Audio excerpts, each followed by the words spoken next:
Hi there, I am Laina, and today I want to bring you a little tidbit from A Course in Miracles as we continue to see that everything as the Course says, is either love expressed or a call for love to be expressed. It's pretty simple. Either we are bringing love to the world, which is what we were created to do, either we're being the presence of love and light, or we have forgotten that and we are calling for love and light. So, whenever you see things that are happening, it's really easy for the egoic mind, our human mind that has been conditioned to believe that we're separate from one another, to judge what is happening as good or bad, right or wrong, something that deserves a reward or something that should be punished. But the Course in Miracles invites us to see everything as, is it an expression of joy, or has joy been suppressed? Is it an expression of love, or has love been suppressed? Is it an expression of peace, or has peace been suppressed? So if we're not experiencing love, joy, peace, connection, collaboration, co-creation, it is calling for that. As humans, we are on this planet to give expression to the divine, to give expression to the source of love itself, so that where two or more are gathered, love can be experienced. But for thousands upon thousands of years, we have not been taught that we are the bringers of love and light to the planet. That information has been kept from us.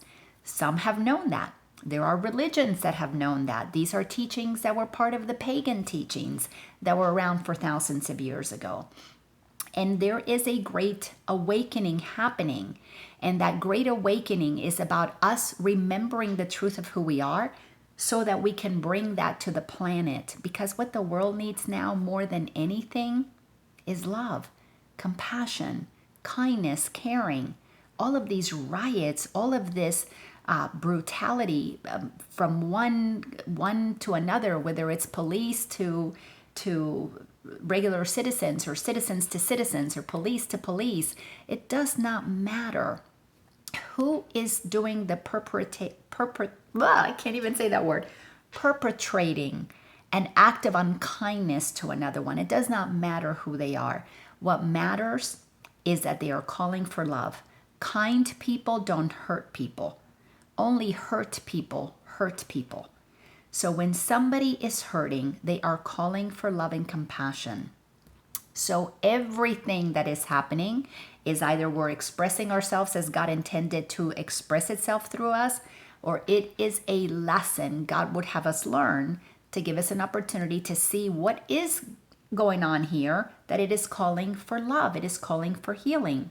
So I want to share from A Course in Miracles. This is from lesson 193. All things are lessons God would have me learn. And I'm just pulling out a couple of highlights from this lesson. It's 3 pages long. But if you look at what's happening in the world today, you can easily see that it is nothing more than a lesson that we have got to learn. It is a call for love. It is a call for compassion, for healing, for understanding, for forgiveness. So again, I'm just pulling a couple of highlights.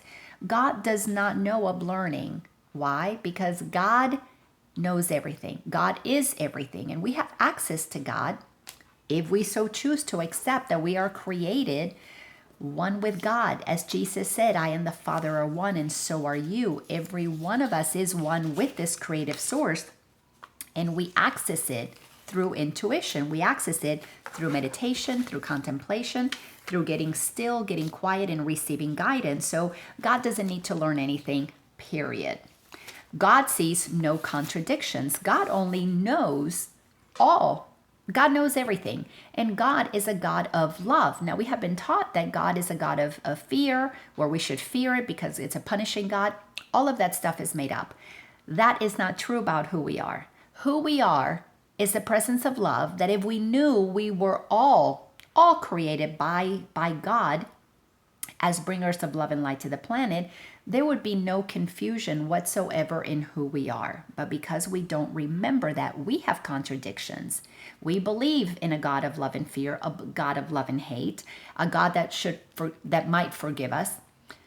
But that is not true. That is part of what the Great Awakening is that if our minds had been taught from the very young age, from the beginning, from thousands of years ago, which Jesus came to teach, by the way, 2,000 years ago, love God, you love yourself, you love your neighbor. It is an automatic. It is all about love. So where did all this hate stuff come in? Our minds were conditioned to believe that we are separate from one another, that some have God, some don't, that some are special, some are not, that some are superior, some are inferior, some are better, some are lesser. So our minds have a contradiction in it, but God does not have contradiction. God knows what it is and doesn't need us to agree with it, but our life would be so much better, so much funner, so much easier, so much more enjoyable if we all operated with the awareness that we are the presence of love. And if it's not showing up, then it is a call for love. So God sees no contradiction. God does not perceive it all. To perceive is to have an opinion.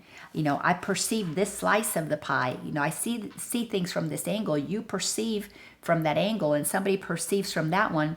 God doesn't need to do that. Yet it is He who gives the means by which perception is made true and beautiful enough to let the light of heaven shine upon it.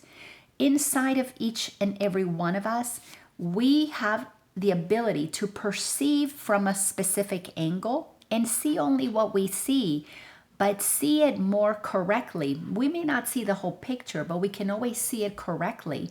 See what is beautiful, what is holy, what is good there, if we choose to see with the eyes of God.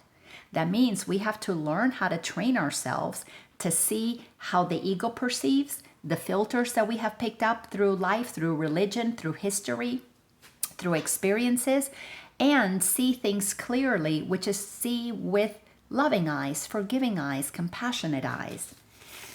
It is He, God, who answers what His son, His daughter would contradict, and keeps His sinless forever safe. In God's mind, we have so many contradictions.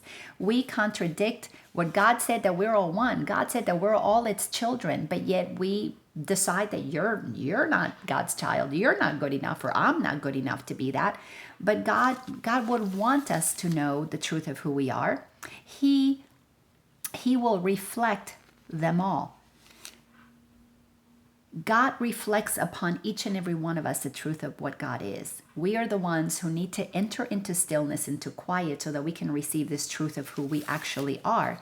And they reflect His loving kindness to the Son He loves, because each of us is loved. Each lesson has a central thought, the same in all of them. The form alone is changed with different circumstances and events, with different characters and different themes, apparent but not real. So we have all kinds of opportunities. We have opportunities through the COVID situation. We have opportunities through the riots, opportunities through the corruption in government, through what is done through pharmaceuticals, what is happening with vaccines, what is happening in the education system, what is happening in religion. All kinds of different apparent forms, but all of them have one thing in common.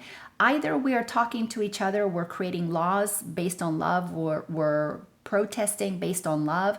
Either we're doing it from a place, serving in government from love, or it is a call for love. Are we manipulating in government for selfish reasons? Are we manipulating the medical world for selfish reasons? Is it all about money? Is it all about fame? Is it all about power?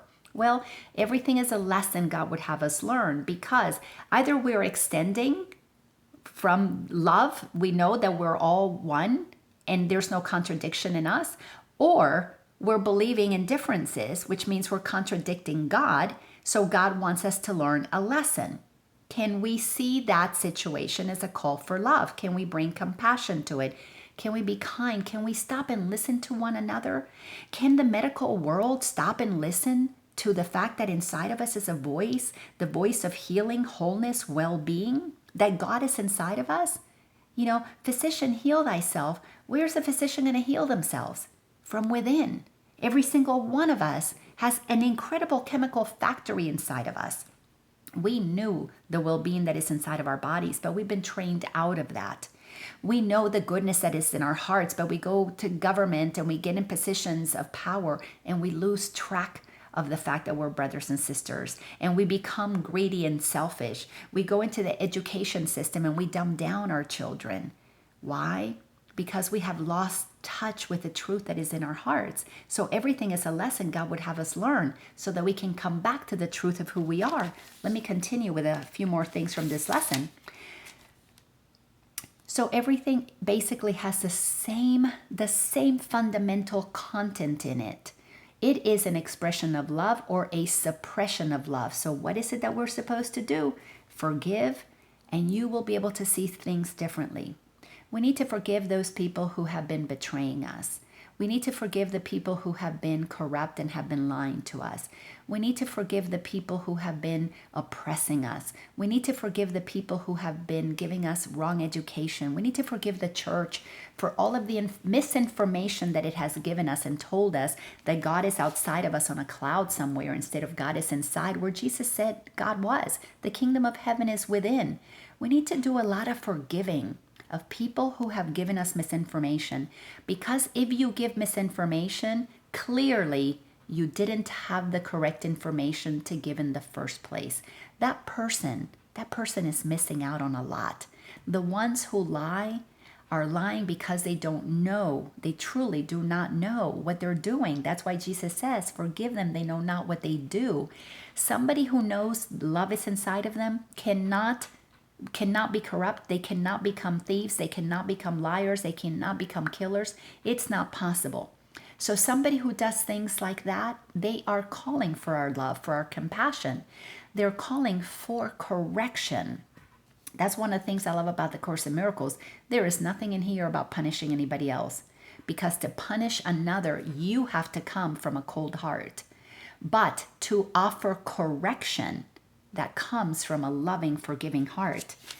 Certain it is that all distress appears to be but unforgiveness. We have not been taught true forgiveness.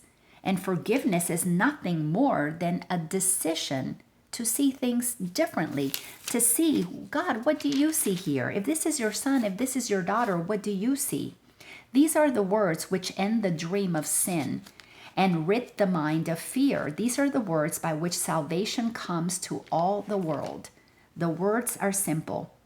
Forgive, and you will see things differently. God would not have us suffer thus. He would help you forgive yourself. His son, his daughter does not remember who he is, and God would have him not forget his love and all the gifts his love brings with it. Would you now renounce your own salvation? Would you fail to learn the simple lessons heaven's teacher sets before you, that all pain may disappear and God may be remembered by his Son? All things are lessons God would have us learn. We are in the midst of an incredible time where we have got to recognize that we've been making a lot of mistakes, but the mistakes have a point of origin. If we go to the point of origin, we will be able to correct every single error that has ever happened. The point of origin is that we have forgotten that we are one with each other. We have forgotten that we are one with God. We have forgotten that the only authority that deserves our awe is God, source, spirit, creator, whatever you want to call it. It is not on a cloud somewhere. It is not out there waiting for you to bow to it. It is in your heart waiting for you to express it. We are in the midst of the Great Awakening. There's a lot of suffering going on in the world. And there are two groups that people can be divided into for the most part. The group of victims and the group of bullies. We have had a lot of suffering because of the bully and victim mentality. We also have a group of people who are waking up, who are beginning to see that condemnation is not going to solve anything. If anything, condemnation, retaliation keeps us in the same cycles of suffering. Just as Einstein said, you can't solve a problem with the same mind that created it. A mind that is hateful is never going to solve the problem of hate. A mind that is judgmental is never going to solve the problem of the incarceration system that we have, the incredibly failing justice system, because it does not offer justice. It is a system of punishments, of rewards, of letting some off and punishing others more severely. We are in the middle of a great awakening where we're beginning to see what is not working. What is not working is that we are not in touch with the truth of who we are. God is what is missing. God is missing. And it is missing from our lives because those who understood the power of God within deliberately kept us from knowing that.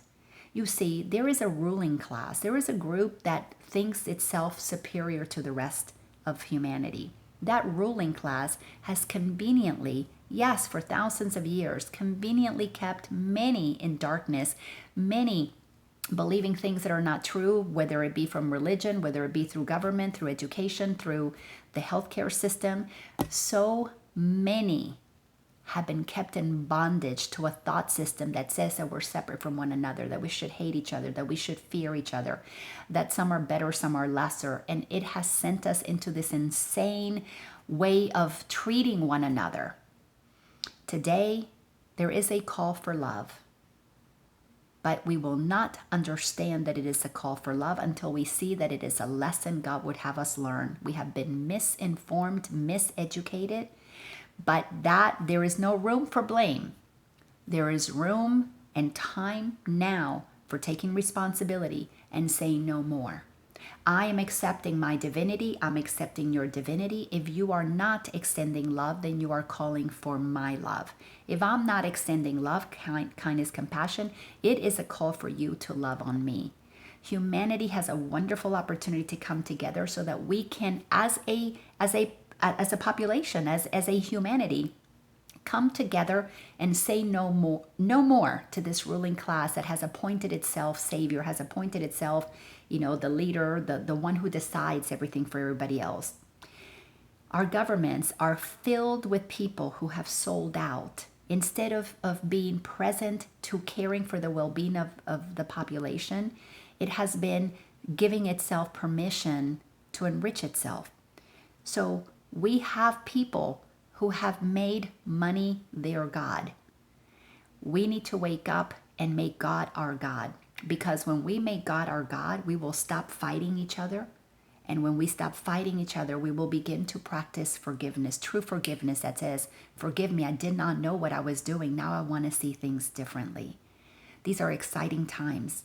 It is June 2020. We have about another year, maybe year and a half of turbulence ahead. Because what was hidden in the dark now is being seen more clearly. In the age of internet, of social media, of everybody has a phone capturing what's going on, plus in the time when people are beginning to feel like they don't want to carry the burden of heavy secrets anymore, when we're tired of the pain and suffering we have inflicted upon others, when we're tired of the pain and suffering that has been inflicted upon us, we need to come together and begin to talk about, where did this come from? Excuse me. Bless me. Thank you. It is a time for us to recognize that we really are at the core of our heart wanting the exact same thing. We want to pursue life, liberty, and happiness. It is our birthright granted to us by the Creator, each and every one of us. It is time for us to recognize that either it is love or a call for love. If it's a call for love, we need to begin to make a decision to enter into the space of forgiveness and begin to see things differently. There really are no bad people out there. There are good people who have made bad judgments, who have made some mistakes. And if God does not punish any one of us because God does not see contradictions, which means God only sees through the eyes of love, we can do the same thing. Like I said, the energies are going to continue to intensify. What we do with it depends on whether or not we want to honor the truth of who we are, Come inside and tap into an incredible source of power. Claim the kingdom of heaven that is within and extend love out to the world. Or we will continue to believe that we're separate and in fear, and then we will continue with the same mind to create the same problem. Aren't you tired of that? I am. I'm ready for some solutions. And the solutions will only come when we see that everything is a lesson God would have us learn. Let's start learning that lesson. Thanks a bunch. And remember, you are magnificent. That is how God created you. Course in Miracles is a wonderful, wonderful teachings of the Word of God through Jesus. If you like what you're hearing here, go to my website, lainaorlando.com. I would love to connect with you. I would love to share with you more of the truth that has absolutely changed my life. Thanks a bunch, and I'll talk to you soon. Bye-bye.